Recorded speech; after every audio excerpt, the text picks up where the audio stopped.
স্বাধীনতার ৫৫ বছর পার হলেও একটি পাকা সেতুর দাবি পূরণ হয়নি নোয়াখালীর মাইজদীর মুসলিম কলোনির বাসিন্দাদের। পারাপারে একমাত্র ভরসা জরাজীর্ণ কাঠের সেতু। চলতি বর্ষায় মরণ ফাঁদে পরিণত হয়েছে সেতুটি।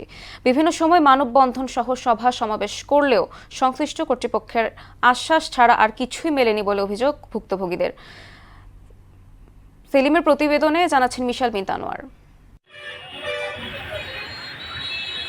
নোয়াখালী জেলা শহর মাইজদীর কোল ঘেঁষে অবস্থান মুসলিম কলোনির ২,০০০ পরিবারের এই কলোনির সংযোগস্থল নোয়াখালীর খালের উপর নির্মিত একমাত্র কাঠের সেতু। কিন্তু বর্ষায় খালের তোড়ে সেতুটি ভেঙে পরিণত হয়েছে মরণ ফাঁদে।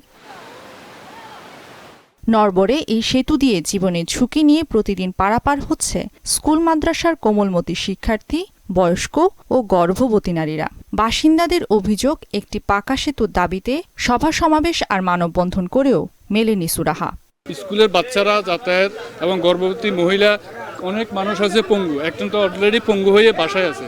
অসুস্থ মানুষ এখান থেকে আনা নেওয়া করা খুবই কষ্টকর। একটা শিশু কিশোর যদি এখন এখানে পড়ে মারা যায় বা কারো যদি কোনো ক্ষতিগ্রস্ত হয়, এটা দায়টা কার? অনেকগুলো মানববন্ধন করছি, ডিসি অফিসের সামনে মানববন্ধন করছি, এলজিডি অফিসের সামনে মানববন্ধন করছি। ওনারা আশ্বাস দিতেছে, মगर আমাদের এই ব্রিজটা কোনোভাবে কিছু হচ্ছে না। বিগত দিনে যত সরকারি ক্ষমতা যাচ্ছে, বিত্তবানরা ক্ষমতাবানরা শুধু আশ্বাসে দিয়ে যাচ্ছে যে এটা হবে, করব, হচ্ছে এই। দ্রুত ব্রিজ নির্মাণে সর্বাত্মক চেষ্টার কথা জানান উপজেলা প্রকৌশলী। প্রস্তাব অনুমোদন পেলেই আমরা উপজেলা প্রকৌশলী কার্যালয়ের পক্ষ থেকে সকল প্রক্রিয়া অনুসরণ করে টেন্ডার আহ্বানের মাধ্যমে কাজটা বাস্তবায়ন করার জন্য আমরা সর্বাত্মক ব্যবস্থা নেব।